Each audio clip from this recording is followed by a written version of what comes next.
According to the latest data from the World Health Organization, the number of COVID-19 cases worldwide has surpassed 600 million. As of Thursday, WHO reported that there have been 600,555,262 confirmed COVID-19 cases globally, including 6,472,914 deaths.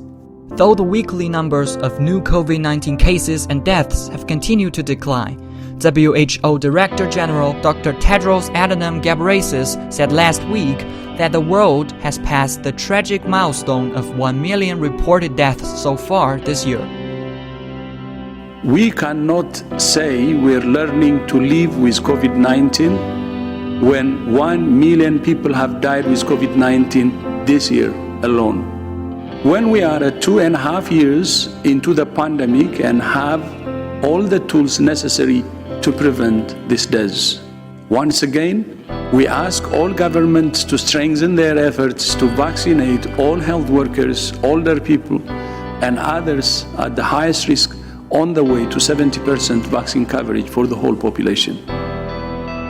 In some Western countries, the so-called lying flat approach has resulted in significant growth in infections and deaths, as the spread of the highly transmittable Omicron variant poses new challenges for the governments. The United States has the highest cumulative number of confirmed cases and deaths, with more than 93.21 million cases and over 1.03 million deaths.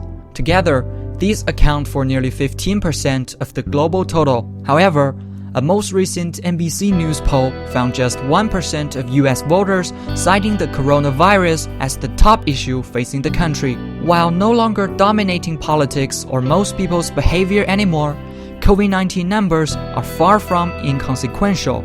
According to the report, in addition to the 3,000 plus Americans dying weekly from the virus, nearly 40,000 were hospitalized with COVID over the last 7 days, and up to 23 million Americans are estimated to be suffering from long COVID.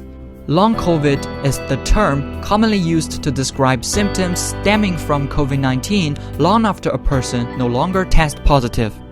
A Brookings Institution research has certified long COVID is responsible for about a third of unfilled jobs in the United States. An estimated 16 million Americans between ages 18 to 65 are experiencing COVID symptoms long after infection. The condition can include brain fog, fatigue, breathing problem, muscle pain, headache, chest pain, and even anxiety and depression. The research estimates 2 million to 4 million people are currently out of work because of long COVID. The jobs lost to long COVID could make up about a third of the country's current labor shortage.